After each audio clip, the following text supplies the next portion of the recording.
Hi, I'm Rachel with Patterns and Pixels Canada, and on today's video, I'll be working on block 1 of the Symphony quilt, which has been designed by Linda J. Hahn and Deborah G. Stanley. Let's get started.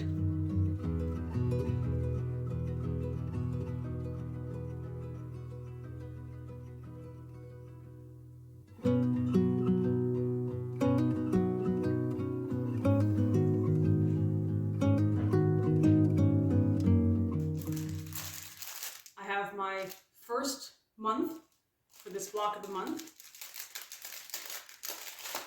Let's take a look.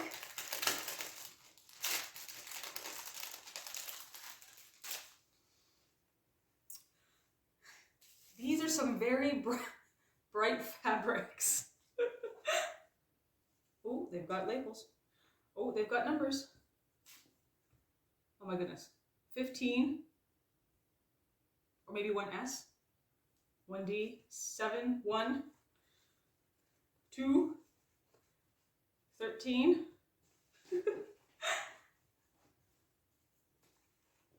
Oh, wow.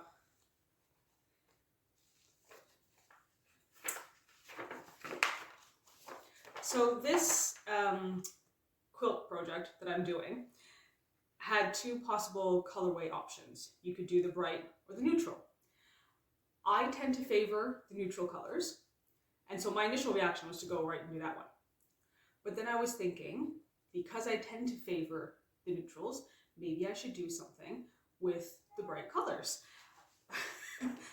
These are very bright colors. I've done it now. I've signed up for the bright colors one, but there's that little voice in the back of my head saying I probably should have done the neutrals. Okay. Oh, this is nice. It shows you all of the blocks. Okay. I thought it might have been one of those block of the months where you don't get to see what you're doing next, but it does show that.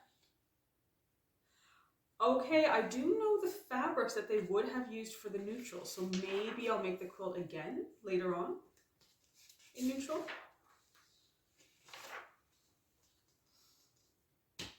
Okay, I think this is sort of the key sheet for today. Block 1 is going to be a square in a square.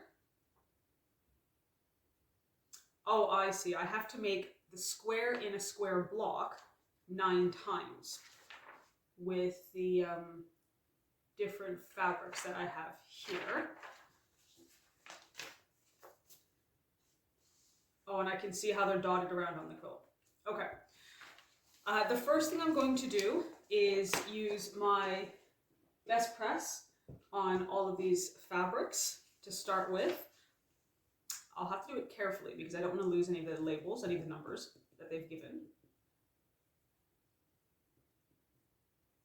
I'm thinking that I'd like to have like a little corner of each of these cut out and onto a sheet, so that as I go through this block of the month project, I don't accidentally make any mistakes. This project should take a year to do, which I like doing those things. I like to manage large quilts by doing a little bit each month. So I favor doing block of the month projects, but I'm liable to forget things because you're only doing one block each month. So yes, I think I will put together sort of like a legend of all the fabrics. I might actually, I like this cutting chart that they've given us. And I know it shows like the colors here, but you know, that's not the same as having the actual piece of fabric. I might take the actual piece of fabric and stick it on. I might do that. Okay, step 1, I'll do the best press, and then I'll see about organizing this a little bit more so that way it makes sense to me over the next year.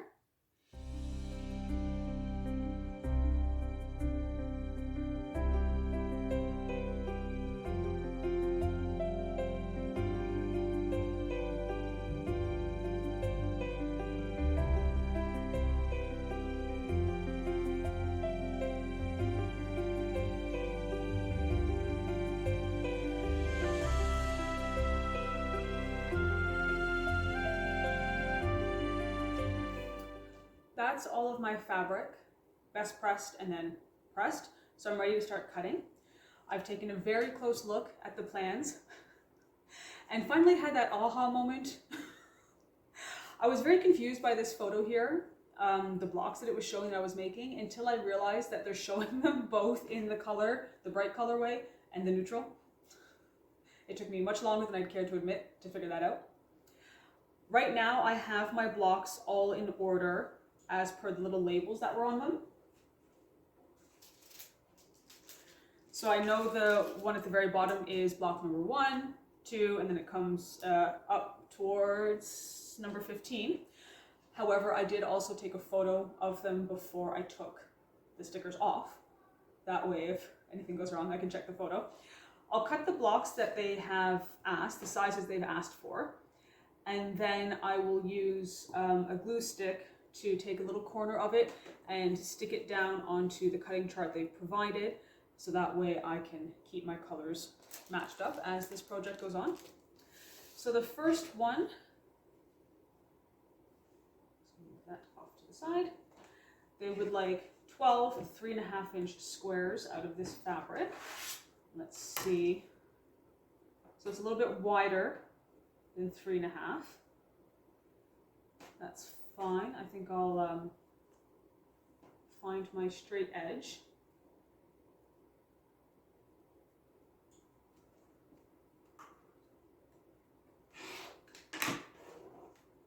And now that I have that straight edge, because I'm a right-handed cutter, I flip the strip around, and now I'm finding 3.5 on here. And because the fabric's folded, that is 2 squares, but I'll have to turn them, and right now they're rectangles. I'll have to turn them and make sure that they are 3.5-inch squares. 2, 4,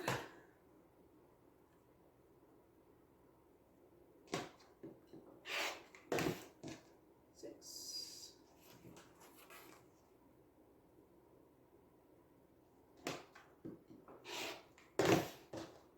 8,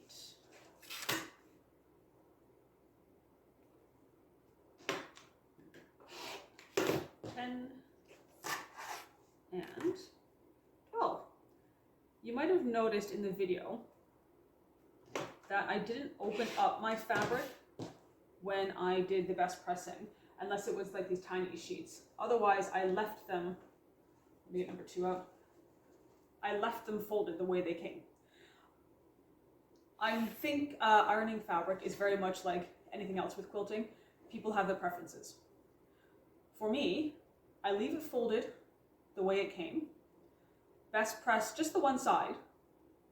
I find that's just fine for what I'm doing.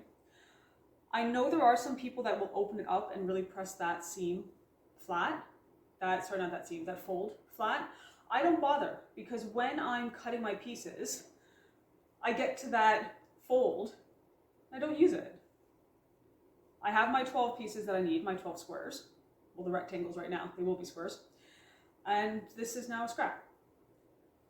So I don't bother wasting time. When I get to this one, this is block number 2, or fabric number 2 rather, and they want 3.5-inch squares out of this as well. So again, I'm going to cut until I get to that fold line, but I'm not going to end up using it, so it'll end up being a scrap. All right, let me get through and get the rest of the blocks all cut and labeled and where they need to be.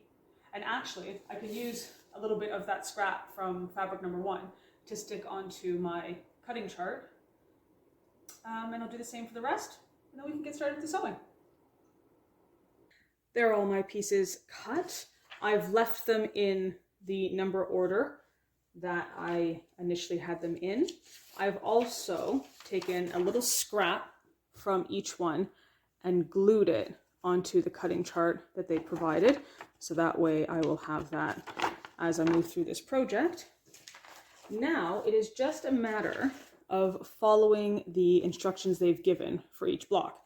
So for this first one, my center square is going to be fabric number 3, which is this one.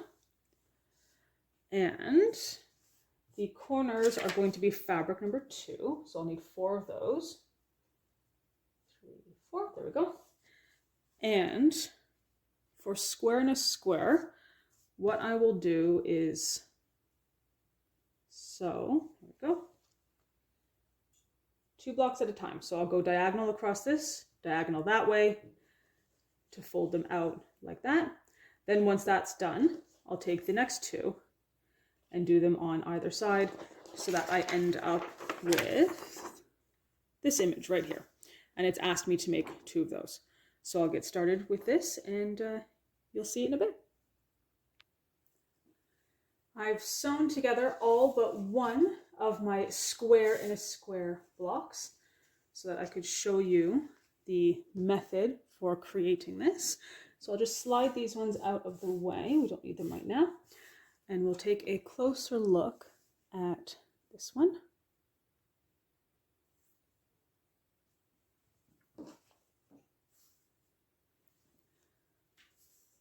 There we are. The first step with doing this is drawing diagonal lines onto the squares that you'll be using in the corner. And then when I stitch them down, I stitch just 1 stitch length away from the drawn line. That way, when I come to folding it backwards, I end up with my corner being where it should be. So when I'm at this stage, the next step I need to do is just to trim off that excess fabric. So I line up, I want a 1/4 inch seam, so I line up my 1/4 inch line on my stitching line. And simply do that on both sides. Now before I can sew on my remaining 2 squares, I need to take this piece over to the iron and give these 2 seams a press. To press these seams, the first thing I will do is set the seams, which means I simply come straight down while they're still in their original position. And then I use my fingers to very gently walk the fabric back, being careful not to stretch my fabric by pulling on it. I'm just pressing it back. There's one done. And I'll do the same on this side. Set it first. And then walk my fabric back.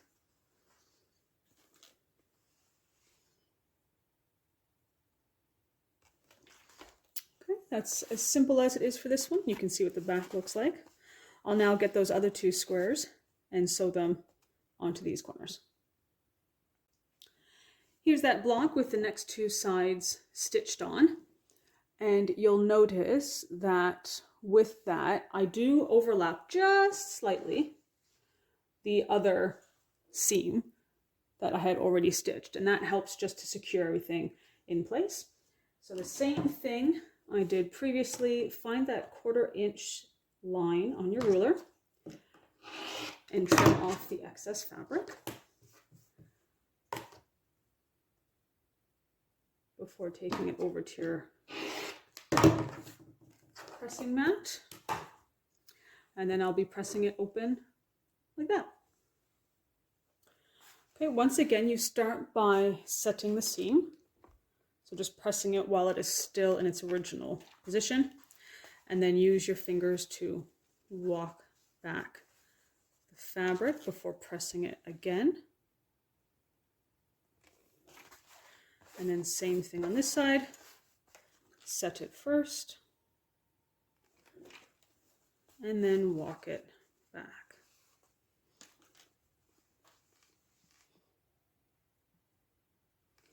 And then we'll just take a look at what the back looks like. There we have it. Always give that an extra press if you like. Sometimes I press my seams open. Sometimes I press them to the dark. It depends on what I'm doing. In this case, pressing to the dark like this suited the way you sew a square in a square. We want to overlap those previous squares that we sew on, which gives us this image on the back. Okay, there are my blocks for block 1 finished. I have, I think it's 9, 2, 3, 4, 5, 6, 7, 8, 9. Yes, 9 squares in a square in variety of colors, which will be dotted around the Symphony quilt once I'm ready at that stage. The last thing I'm going to do is quickly put some labels onto each of them. As an example, this one here is called block 1A. So I'll get little labels onto all of these to make sure that as the months progress, I don't misplace anything. And then the pattern was given to me just as a stack of papers. I've got some more over there. I think I'm going to see if I can find myself a binder of some sort to store these in, and a bag or something to use for all of my fabrics. I'm going to keep the scraps all together for now. I highly doubt I'm going to need them for anything, but I'd hate to sort of incorporate them into my scrap bin and find out actually I could have done with them for something later on in the quilt project. For now, you know what to do. If you've enjoyed my video and like to see some more that I'm working on, hit that like, subscribe, and bell notification. Bye.